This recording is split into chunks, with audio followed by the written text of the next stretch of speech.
I think yesterday was a wonderful first day, and I was taking notes, and I'm thinking that I would like to continue elaborating on a few issues that emerged implicitly, because I think it would have been great to have a bit more discussion yesterday about the presentations. But I cannot avoid beginning by suggesting that much of my interest, or at least the issues, the critical issues that have informed my practice in the last years, have contact, have points of contact with what was really put on the table yesterday.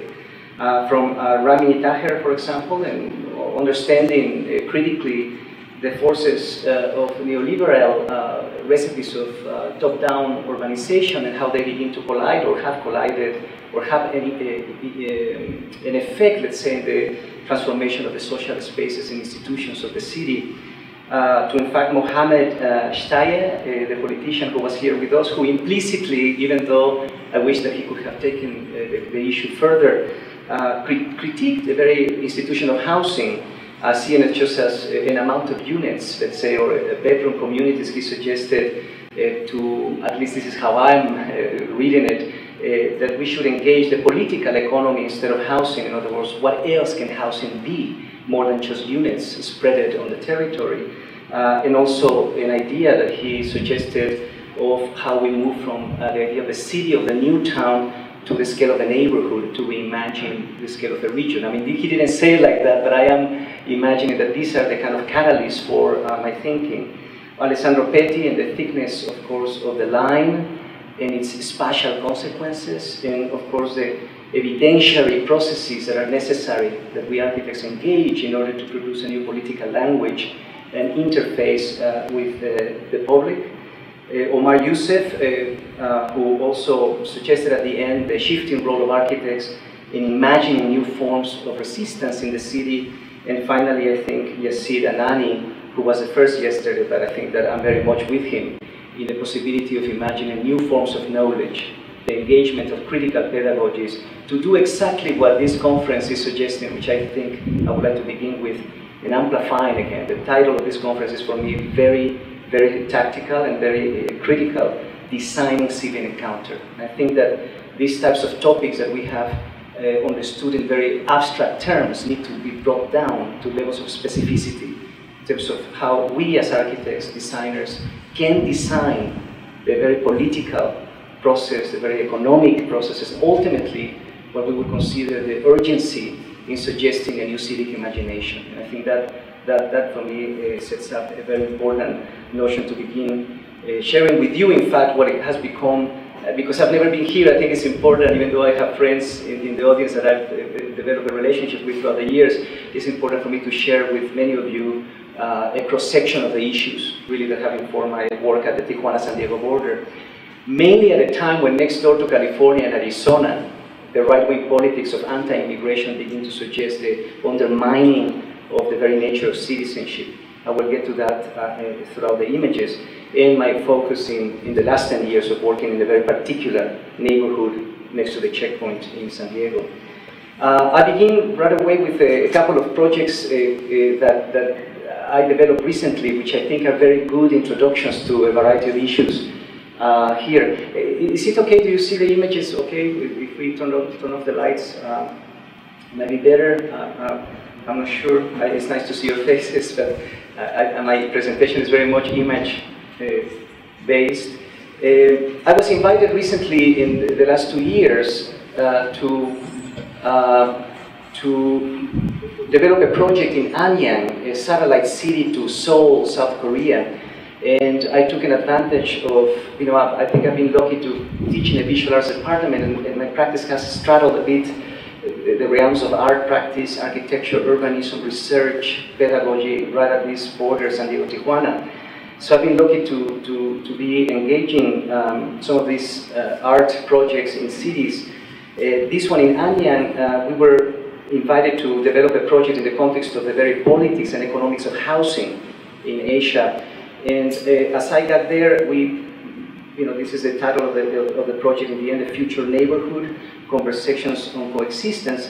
When I met with the curator and we were at his office, somehow framed by the window, how would you call it, the frame of the window, I saw this in the distance. which reminded me a bit of the kind of bucolic landscape of Southern California, small houses spread through this landscape.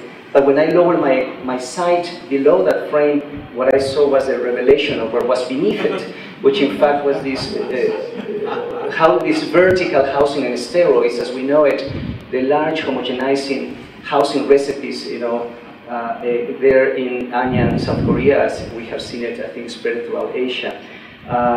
Immediately, I thought my project really should just dwell with bringing the two images, North Korea and the kind of hyper, how would I call it, socialist housing versus South Korea and the same recipe of development, making ultimately the hyper sort of forces of privatization in a sense. So we have gone from hyper collectivity to hyper privatization, nothing in between, and the two recipes are really the same. This resonates to what I was noticing yesterday, that whether it's the settlements or the new developments in near Ramallah, as, what is the name of that project, Al-Yawi, or? Yes, the recipes of development begin to really be the same. And I think that this is where ideology collapses and developers take the front seat in terms of understanding really what are the logics really that are imposed in terms of the economy of housing. Of course, this also suggested that part of the problem has been the inability of architects, of planning agencies to negotiate critically the vertical and the horizontal, but as well the necessity to really rethink the very rights of the neighborhood, because it's in fact many of these neighborhoods in Asia that have been demolished in the last years to install this top-down recipe again of housing development and high speculation. This is what we focused on the project, and immediately the idea, and I want to summarize it because there are a few stories I want to share with you today without rushing too much. But in essence, the project became one of making models, basically, of the 5 neighborhoods that were slated for demolition in the next 5 years in Anyang, which were, of course, the sites of our research for 6 months. We documented a variety of alternative uses that were very interesting in suggesting an economic and social sustainability of these small fabrics. I will not show the videos here, but very compelling cases. A man who, for example, built a snail farm on 5 rooftops. Another family who built in the crevice between this alley and this housing courtyard a system of playgrounds that were somehow informal in nature, but a variety, and of course a very present and ubiquitous urban agriculture that is so much alive in this environment. So in other words, a variety of uses that really are relevant in again, producing a very important, as I would call it, performing spaces in this neighborhood. So immediately the idea was, let's make these models so that when these neighborhoods are demolished, these models not only will serve as a kind of evidence of what used to be there, kind of the only artifacts of memory, but at the same time, the models can become a mediating artifact to begin a series of conversations across a variety of stakeholders in the politics, again, and of development, of housing development in the city. So we went out to the neighborhoods to build these models, not only with children, but also with university students and activists. The idea was that the models were going to be a faithful reproduction of some of these spaces, the fabrics, with the idea that through the making, I'm very interested in this idea of mediating artifacts that can somehow shift the conversation to more intelligent levels of, again, to more, as we were talking yesterday, to enable a political language to act for activists. I realized that when we were talking to many of these activists that were really speaking out against the demolition of these neighborhoods, many of these activists were ignorant, in fact, of many of these spaces, and were not able to articulate how these neighborhoods performed across social, political, and economic registers, and so on. So I think that for us was important that through the making of the neighborhoods, we were unveiling a series of issues that were going to be important in the discussion, with the government agencies, with the development agencies. So these models, we brought them to the spaces of contestation, in a sense, talking to activists, as I was mentioning. Also, we took them to the designers of those towers to understand why was it that the community type of relations, and many of these contingent socioeconomic programs were not being transferred to the new designs. I mean, this is obvious that what is eroded is the pixelation or the kind of differentiation of the ground in many of these new projects, new towns. How to, and so again, the models served as artifacts to really produce an intensive debate about what was being ignored. To the government agencies and the housing developers, this is in fact one fantastic market that in the end was to be demolished. This is where we set our operation in one of the spaces of the market. To the Catholic Church, which is one of the focus of resistance, in a sense, in the city of Anian.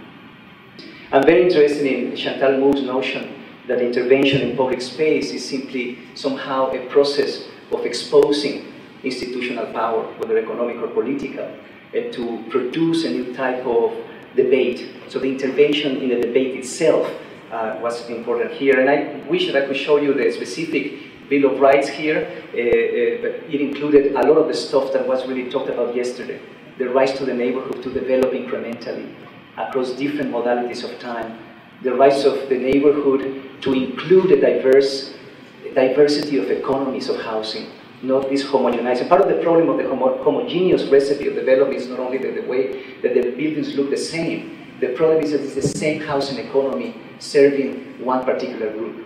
So the diversification of performance of development to serve a variety of economies, the right of the neighborhood to produce extensions to existing fabric. Many things that were evaluated and really was instrumental in rethinking what we thought was the essence of this project, the idea of democratizing urban development and the roles of different agencies in enabling that idea.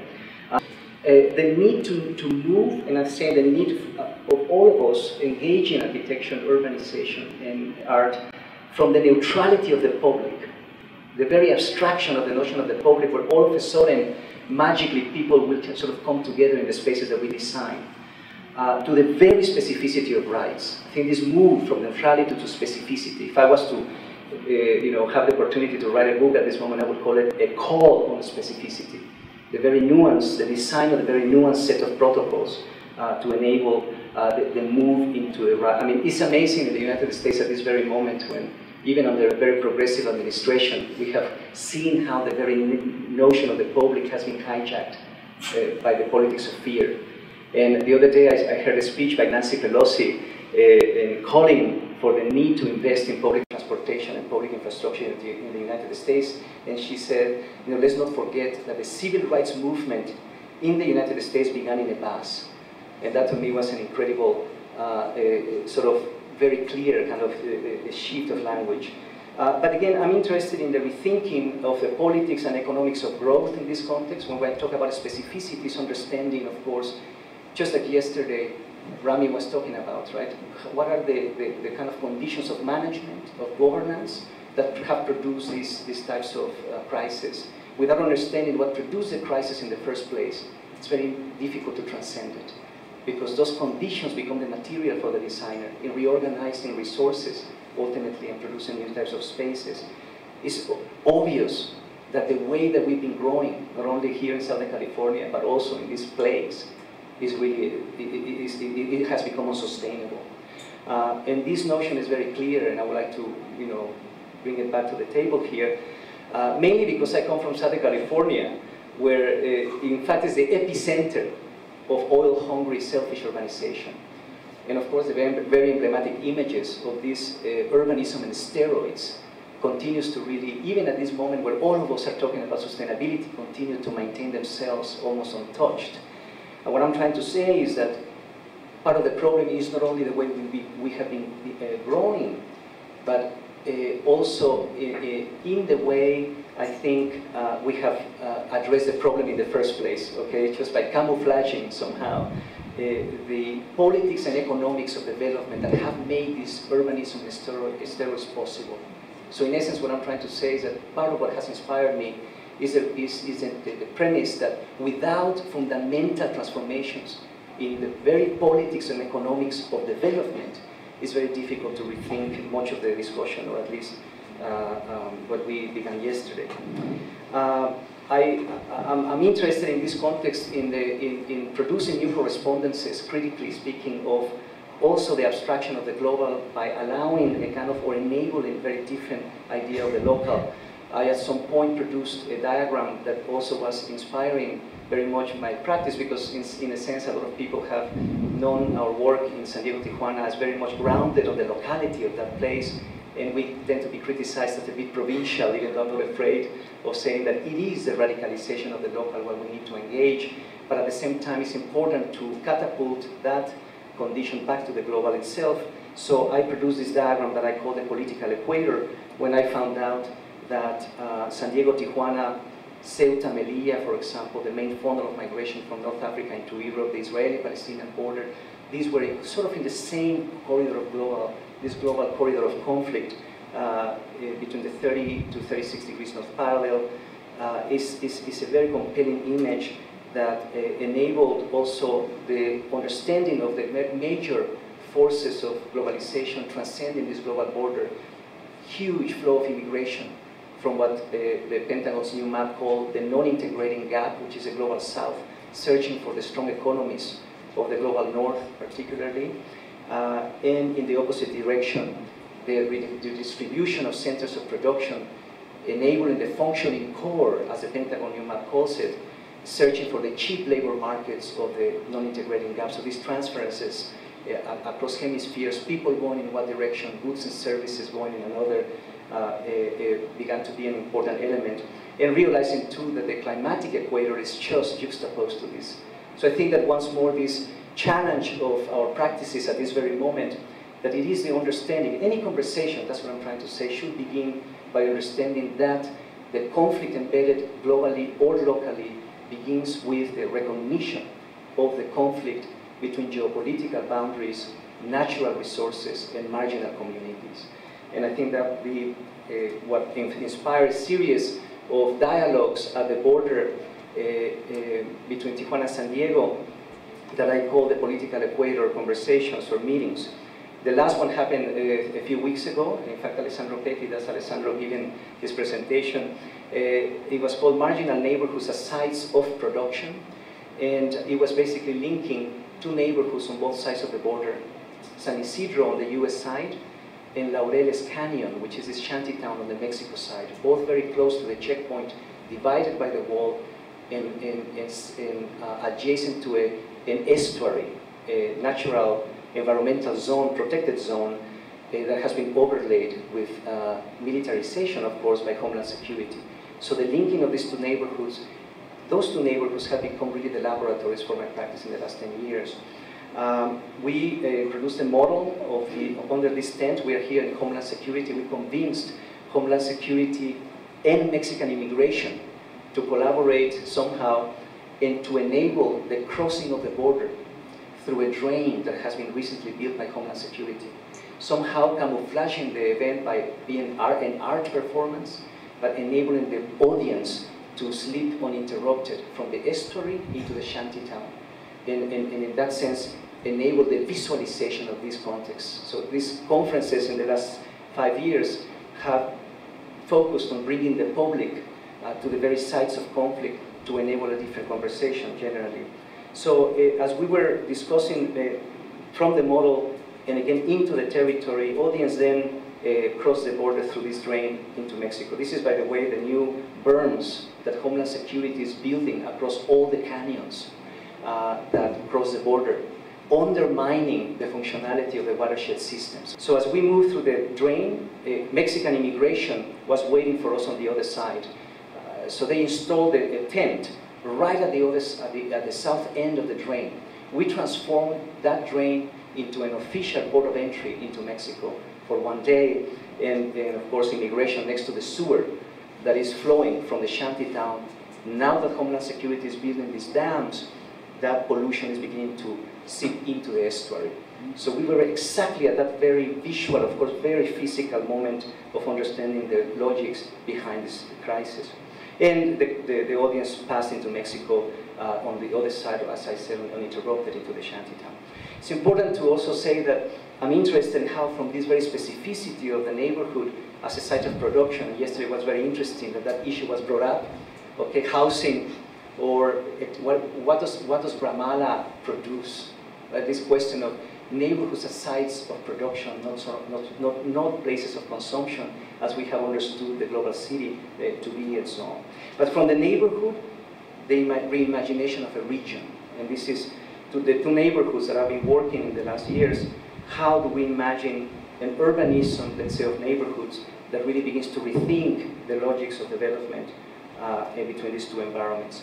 Needless to say, one particular issue has been to enable the closing of the gap between public policy and the collective imagination. I think that very space of separation, the lack of awareness of the public at large. This is, very much about the United States at this moment. One of the most fundamental environments that has been of inspiration in the last years has been Latin America, and my research into Latin America, understanding it, and I don't want to be sensationalist about it, as the only place, as the main place where the most progressive politics and economics in terms of infrastructure and housing and public transportation has occurred in the last years. As we were all focused on Dubai and the explosion of urbanization in China, etc., some of the most really fundamental transformations in the thinking of governance, public policy, in its relationship to social networks and informal economies, to rethink the kind of, our conceptions of infrastructure, was happening in Latin America. From the late 70s, in Porto Alegre, Brazil, when this mayor comes up with the idea of these participatory budgets, where entire communities had a say in the redistribution of municipal monies. Of course, to Curitiba, we all know these stories of how Jamie Lerner retrofitted very tactically the city out of very low-tech kind of infrastructural projects, and how that was transferred to Bogotá, Colombia, in the hands of Antanas Mockus, the philosopher turned mayor, that really produced a very intelligent project of civic culture, kind of urban pedagogy that laid the ground for the production of the Transmillennium system by Enrique Peñalosa. Very sophisticated infrastructural project of transferences from buses, from pedestrians, buses, bicycles, library parks, touching the edges of the city. I'm just showing you the images, but what I'm interested is in the translation of many of these projects and really how they were made possible. To Sergio Fajardo in Medellin, Colombia, of course, coming up with a very simple and direct proposition. Let's shift the site of intervention from the one that is obvious in the center of the city to the shanty towns, to produce an infrastructure, a public infrastructure of library parks, that the only way to fight violence in Colombia at this moment was to heavily invest in education. I think this is something that would never be possible in the United States. But what I'm trying to say is that there is a transference of knowledge across these projects from the 70s to now that has not been explained that well. We have only received the images, but not the procedures behind those protocols. And that is an interesting situation for me. So the expanded meanings of the public is an important issue. To the expanded modes of practice, as also architects begin to be the designers of political and economic process, to the expanded institutional protocols. I think that to me would be a kind of set of issues that is fundamentally the site of intervention in the next years.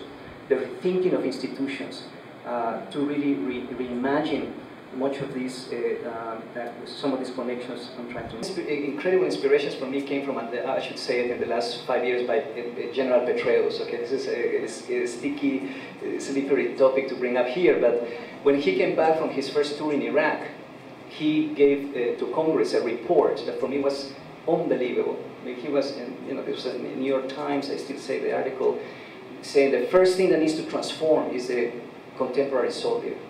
It cannot be anymore this robot-like figure controlling the war at a distance, armed with every gadget. The contemporary soldier needs to transform into a social worker, an anthropologist, and versed in many languages, he said. And for me it was like, my God, if the contemporary soldier needs to transform, why can't we as architects, on the one hand, but also was suggesting that it was not really that we as architects would have to become social workers, but that we can borrow the procedures, of course, from the other to really contaminate our own protocols. Another thing was when he mentioned not only this sort of strange transformation where the right wing kind of how would I call it, strategies in the United States have, been borrowing from the left, but that the war have not been fought at the distance, but out of the immediacy of neighborhood dynamics, social, networks, and so familial relations. This is a very different kind of paradigm, and to me, it just really rendered clearly that we have moved from very different notions of the avant-garde that have always operated in the periphery to criticize institutions from a distance. But instead, I think we were dealing now with a very different issue about engaging a critical proximity to the very specificity of the political embedded in these territories. For me, it's important to say that it is the radicalization of these localities, understand what is sort of behind these relations that really becomes a project that has been clearly expressed, of course, by Alessandro yesterday, and the colonizing architecture project here. This is Tijuana, San Diego. You see the white represents buildings, black, empty space. I reverse the typical recipe of figure ground, just to show how Tijuana crashes against the border. And then you see the Blue River, which is the extension of the Colorado River coming from the US, entering into Mexico and exiting back into San Diego. I produce another diagram close to the political equator, but at the scale of the local, in constructing a corridor of local conflict, radicalizing the local 60 linear miles of transborder conflict. Basically a very simple cross-section of the territory between San Diego and Tijuana.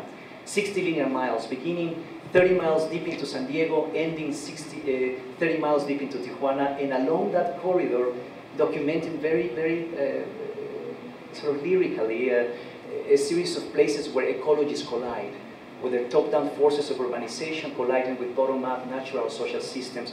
30 miles deep into San Diego, the conflict between top-down development and the topography, as developers flatten the differential of canyons in the edges of San Diego to install their cheap recipes of suburban enclaves.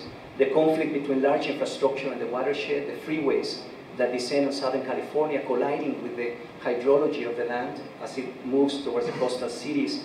The conflict between gated communities and everyday life. I mean, this is a very relevant, I think, in the images that I see sometimes here, where it's just blocks of housing, colliding with this sort of undifferentiated ground. A conflict between military bases and environmental zones in California, the only places where an otherwise continuous urbanization from Los Angeles to Tijuana is interrupted is where these military bases are located. It's a strange, again, alliance of systems of urbanization and systems of development. The conflict between formal and informal economies and densities in many neighborhoods in San Diego, and reaching the border, of course, the conflict between two cities that repel each other, that ignore each other. And as we cross the border, the conflict between the river that you saw colliding with the border itself, the conflict between the river and the wall, the conflict between informal shanty towns and the natural ecologies as also these slums encroach into these natural systems, the conflict between factories, emergency housing, and the edges of Tijuana, the conflict of density and sprawl as Tijuana developers are imitating the recipes of suburbanization of San Diego, but in miniature in the edges of Tijuana. And at the other end of this cross-section, this photographic cross-section, the conflict between the natural and the political at the place where the Tijuana border, after traveling miles and miles of the territory, finally sinks into the Pacific Ocean. An image that metaphorically, of course, is extremely powerful, but for me is more operative in not only producing this conflict, this corridor of local conflict, but at the bookends of this section, the most fundamental issue here, at the bookends, no other place in the world, I would argue, you can find some of the wealthiest real estate as the one found in the edges of San Diego, barely 40 minutes away from some of the poorest settlements in Latin America. So this radical proximity of wealth and poverty is what defines really the debate at this moment. And of course, this conflict is physicalized by this border wall that ultimately transforms San Diego, as I've been arguing in the last years, into the world's largest gated community. I'm trying to suggest that in tandem of the hardening of the border wall, we've noticed the hardening of social legislature, the erosion of public institutions, the installment, as we've been noticing, and primarily in this place, as no other place in the world, the infrastructures of surveillance, the deployment of this urbanism of fear everywhere, separating communities and jurisdictions. So my practice has been straddling these conditions, the strategies of the informal in Tijuana, and the politics of discriminating zoning in San Diego. Two different processes, but juxtaposed somehow. These transborder suburbias that are built with a variety of flows, transborder dynamics that are very invisible to the institutions of planning in San Diego, Tijuana. I don't have time here to really elaborate on some of these flows, south to north, north to south, but suffices to say that some of the two more compelling flows that have been of interest in my practice is from north to south, the transference of waste from Southern California into Tijuana. So I'm talking about the small bungalows, the post-war bungalows that are being demolished, and many older subdivisions in San Diego are transferred into Tijuana. So these are little houses waiting to cross the border. So not only people cross the border here, but entire pieces of infrastructure from one city to another. And once these houses are transferred into Tijuana, they're put on top of those metal frames, leaving the space beneath open-ended for more house or small business. Again, this layering, this strange sort of programmatic layering is a very interesting thing to witness.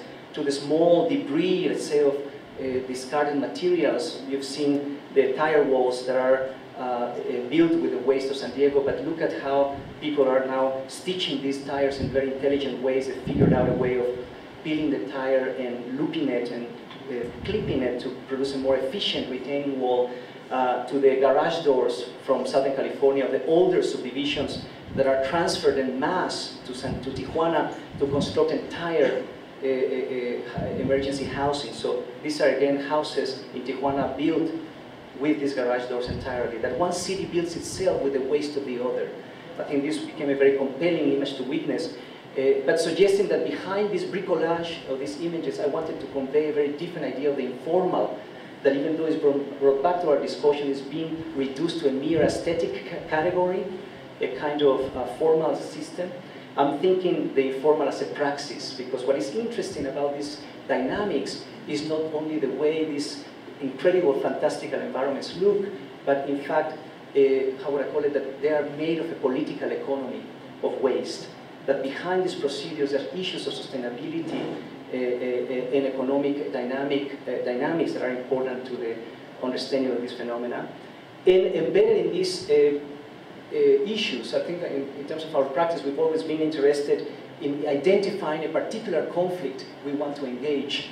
So in this case, in Tijuana, San Diego, in Tijuana particularly, is a conflict between factories. As Tijuana, you know that Tijuana is one of those factory cities enabled by NAFTA, tax-free zones, and the conflict of factories in these shantytowns, as these factories place themselves in the middle of these shantytowns to borrow labor cheaply without investing anything in return. Our site of intervention, I don't want to dwell too much on this project, I just wanted to show it quickly because it's been emblematic of my interest in Tijuana, is not to rush to the shantytown to solve the problems of housing, but to really look at the factories. So these sort of detours that we take as architects to really address the base of the problem, even though we are urged to solve the problem in the first place. So we engage the factories, particularly Spanish maquiladora that produces these pallet racks that are exported all over the world, to allow the kind of alteration of their own system of production and materials to produce these micro-infrastructures, frames that could stitch, that could help to stitch this waste in more stable ways. Part of the issue is the precariousness of these environments that are very much high-risk developments in these hills and these shantytowns. So these systems begin to produce a different kind of organization of space, enabling the kind of ways to really produce formal configurations that expose and visualize many of the kind of relationships across individuals, across private dwellings and public environments. The main project is really the one on the opposite direction, from south to north, and of course I'm talking about the impact of immigration in the transformation of the American neighborhood. And that to be, and I would just say the positive impact, and I always say this in the context of the Americans, of immigrants in rethinking the future of urbanization in Southern California. So I've been collecting a series of stories that have been fundamental. I've been interested in very simple images, very lyrical ways of engaging politicians and activists to really produce this conversation. So we produced this map, this, at the most trafficked border in the world, not one single trans-border planning strategy exists. No one land use cross-border map exists. So we spliced it very, again, lyrically, the large chunks of color in Southern California and San Diego, and to the south in Tijuana, the high pixelation of alternative uses, more compacted environments and so on, arguing that in the last 30, 40 years, this confetti of alternative zoning has begun to infiltrate into the largeness of Southern California, ultimately depositing itself in many of those older subdivisions, the first ring of suburbanization of many of these American cities, particularly in California, as well as this confetti deposits itself in the specificity of neighborhoods, alters the very nature of parcels in many of those environments, producing an urbanism of contingency out of social and economic informalities and so on, that in effect could point at a very different future in terms of land use policy. And this has been the argument, that the neighborhood, again, is a site of production. We've upheld the global city as a site of display and as a site of consumption, while marginal neighborhoods, I think, remain sites of cultural production, and why not to say it, sites of socioeconomic, the production of socioeconomic relations. On one hand, the dismantling of Levittown in Southern California to build a new periphery of Tijuana, and on the other, the retrofitting of Levittown out of these alternative urbanisms, again, of contingencies, such as this post-war bungalow in this marginal neighborhood that was transformed in the last 25 years into a Buddhist temple, and in so doing, altering the very nature of this house in the parcel in producing a very different set of spaces, but also negotiating. The Buddhist temple negotiates pedagogical, social, economic projects in the neighborhood. This is invisible to the institutions of planning, how to measure those transactions. This is what I, again, engage as a creative act of citizenship. I'm thinking that citizenship is less this sort of, how would I call it, belonging, of course, to the nation state out of the papers to allow you to belong to this private club, but more, in particular in the United States, a creative act that reorganizes protocols, that reorganizes institutional frameworks and behaviors, and producing a new space in the city. I think this is what immigrants have been suggested implicitly in the transformation of these neighborhoods.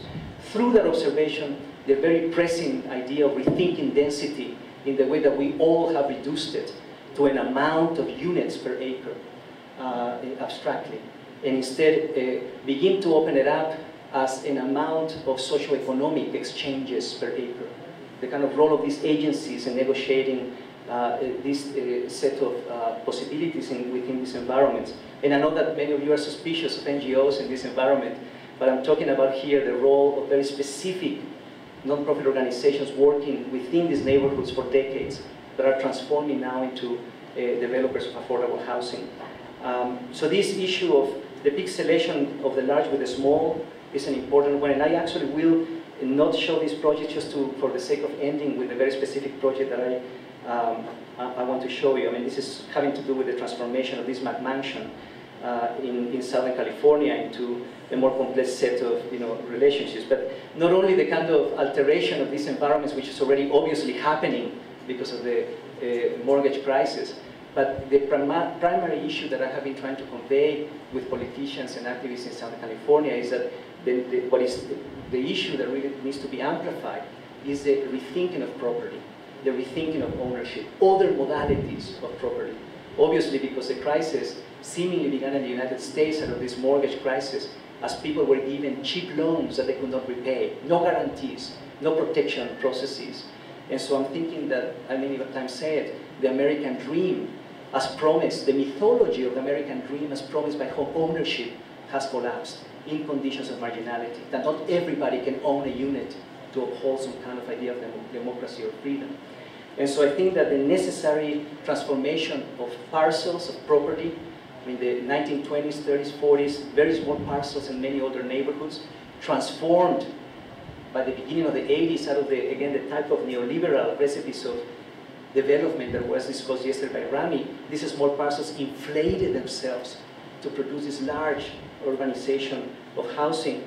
And I think part of our projects in San Diego has been to return to a more pixelated set of smaller environments, a small-scale development that could rethink the relationship of housing to the political economy, let's say, of infrastructure inside these neighborhoods.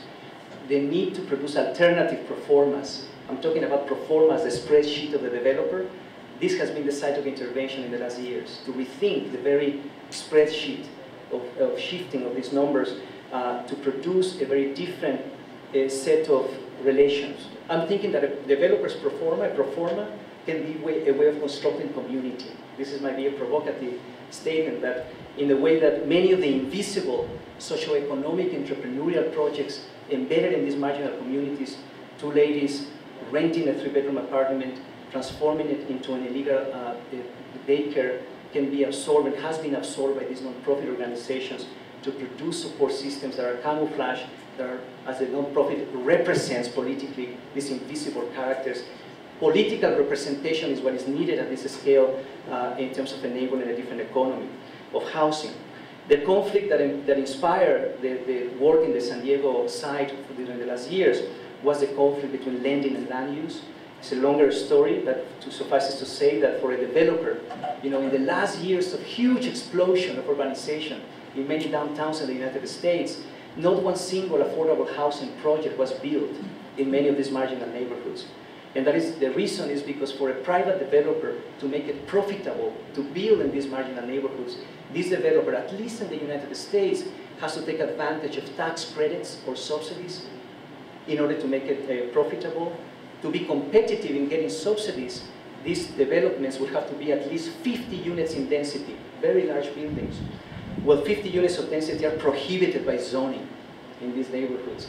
So in a sense, there is a catch-22, a conflict again between existing financial structures of lending for housing and the exclusionary land uses.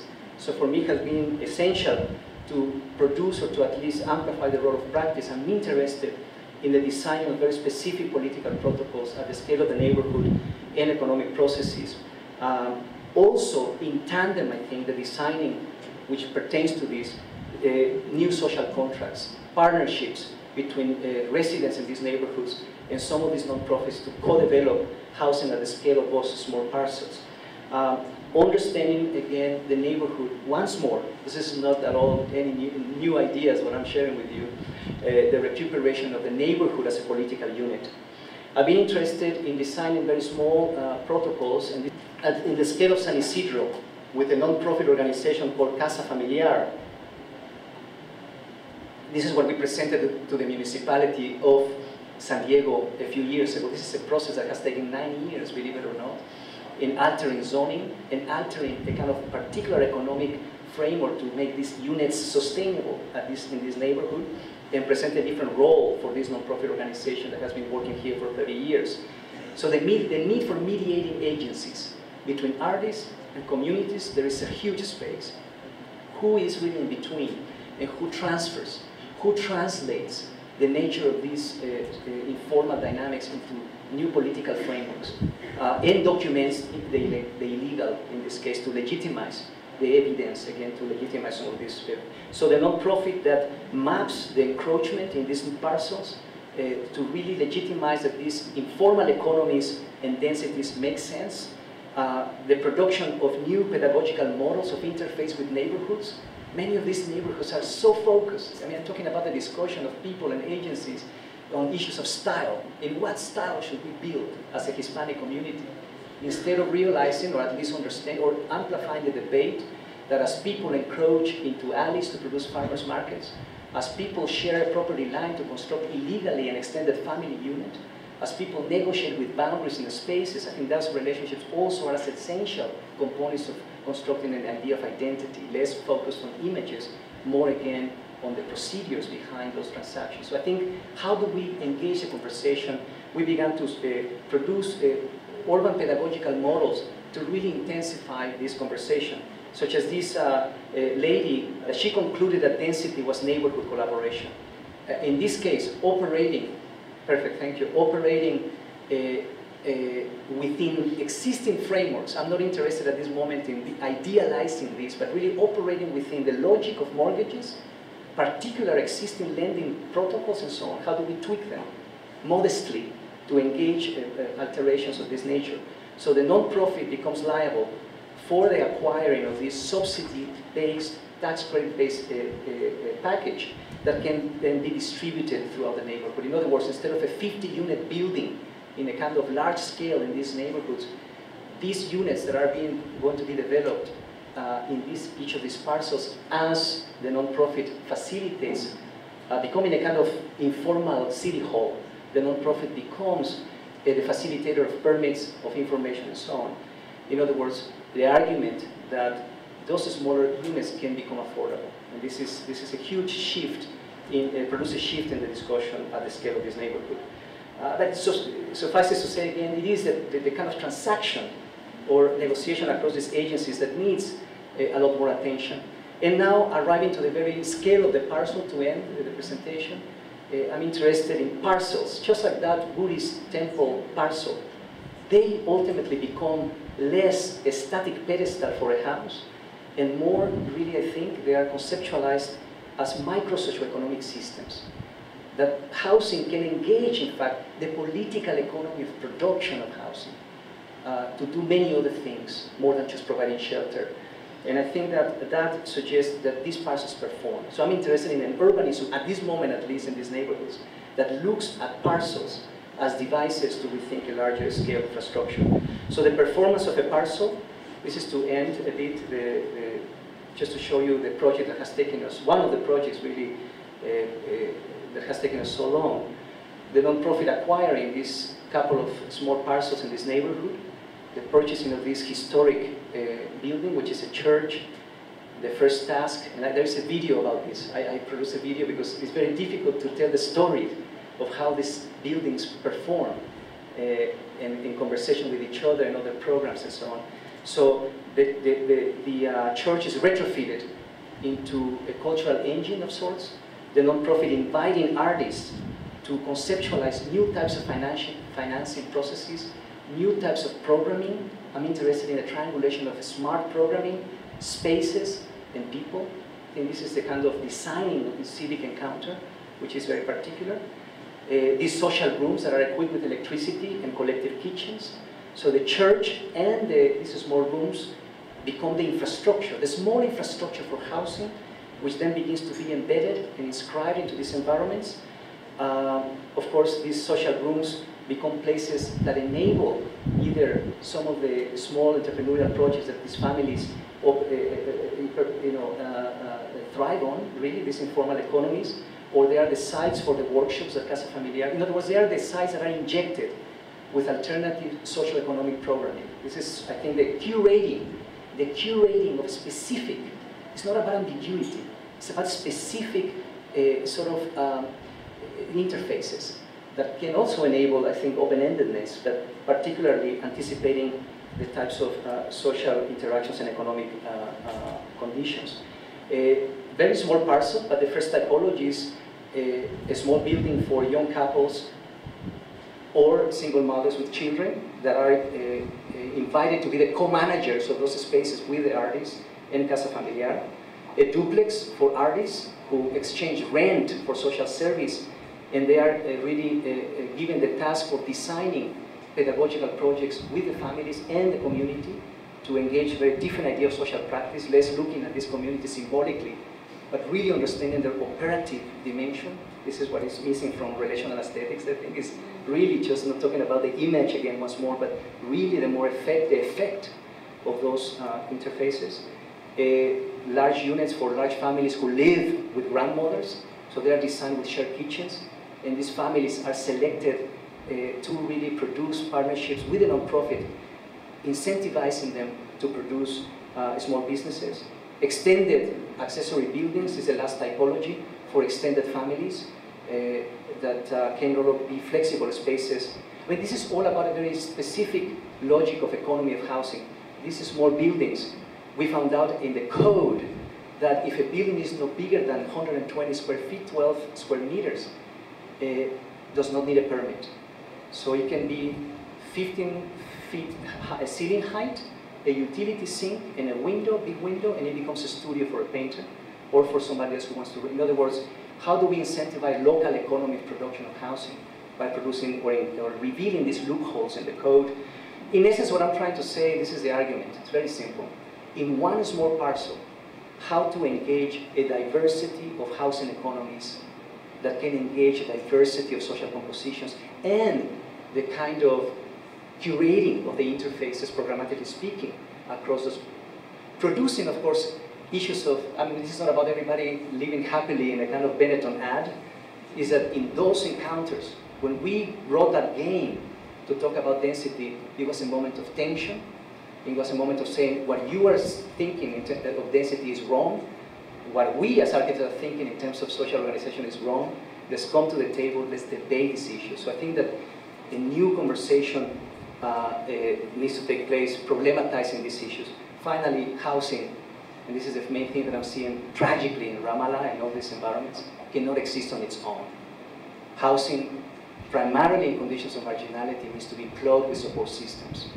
Those support systems can be nuanced, can be invisible, but I think they can be relevantly constructed, a very different idea of, not of public space. I think that we need to rethink even that, in producing a very different idea of interface. I think this notion of recuperating the idea of the commons is essential in really enabling a more plural kind of democratizing of development. Thank you very much. It took a long time.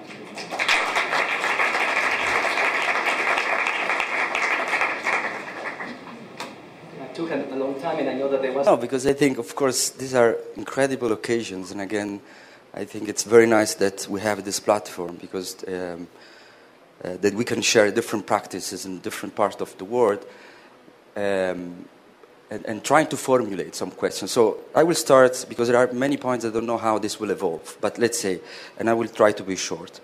But the basic question for me is actually how our own practice could be co-opted, or our own practice could be create a crack in the system where something else could be possible.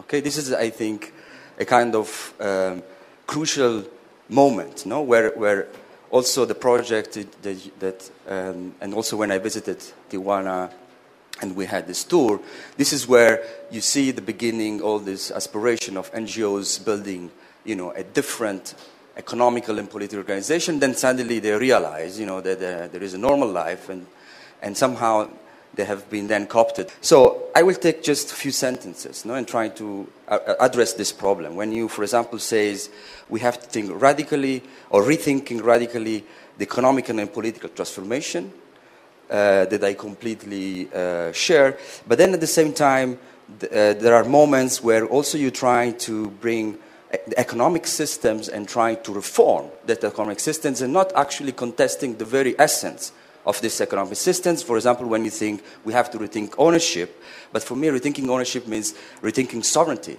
rethinking government. This is why, again, why Palestine is so like an important place, because here, when you think about ownership, it's not like in the States where you have the state and then you are stuck on a piece of land. Here, ownership means that you have a nation, that you have a state, and that you have a government. No?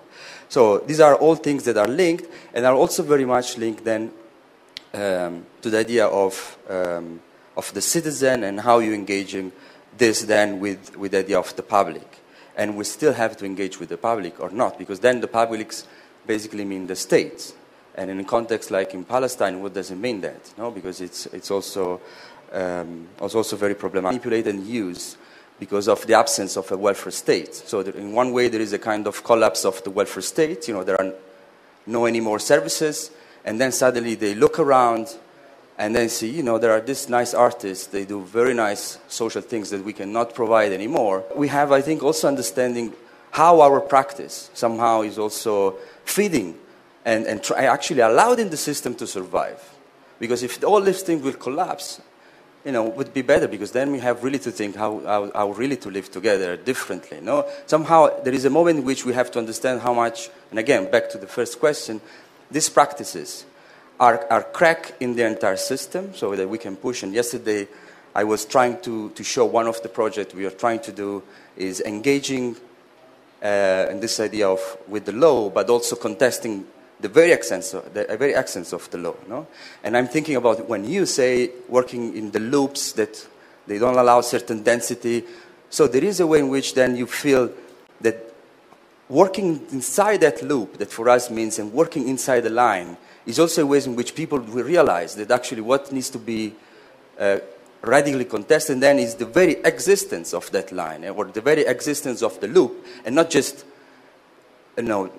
stopping on that sense, and then this is only finding a niche in the society where transgression is tolerable somehow. Because this is also what might happen, that suddenly they will like you very much, your projects, and this will be then integrated and insert inside the logic of a normal development somehow. Right, at the end of the day, it's not such a radical project, and probably I should eliminate that adjective. In fact, at some point, that slide should say enabling the local more than anything. I've come to terms. It's a different type of gradation. I've come to terms that what I'm interested is in sort of modest, as somebody mentioned, alterations.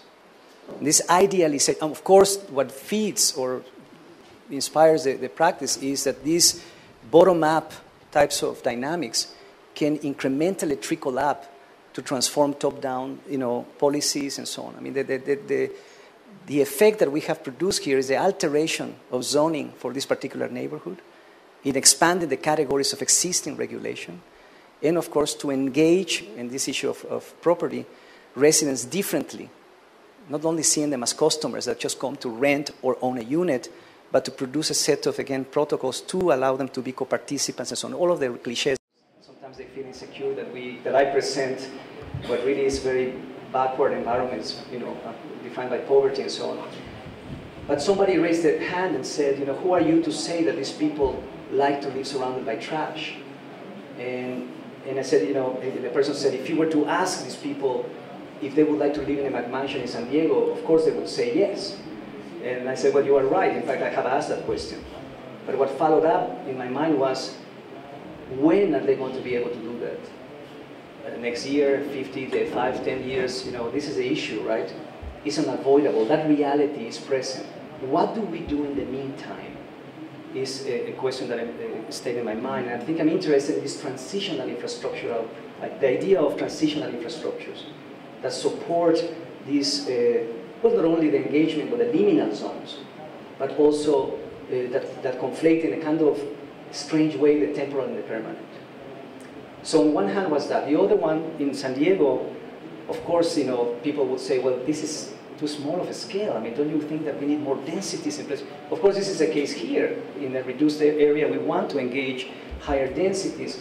But there is no, the neighborhoods that I've been working in San Diego are very specific suburban zones. We cannot go from a pancake to a huge building from one day to another. So again, once more, these transitional density zones, but somehow thinking of these projects tactically, so that whatever these parcels produce, they can really engage incrementally that growth. So that's the reason the spaces in between the buildings and the adjacency of spaces, all of that is part of this choreography that anticipates patterns of development. But ultimately, I'm thinking that even at larger scales, if we were to again perpetuate what is unavoidable, units per acre, buildings, that is the ubiquitous recipe here, double-loaded corridors with units repeated, if that's going to be the paradigm of development, there is no reason why we cannot think of management issues, which is part of it. It's scary to think about it. A lot of people say, well, are you talking about social engineering? Well, I'm thinking, yes, I shouldn't be afraid of that.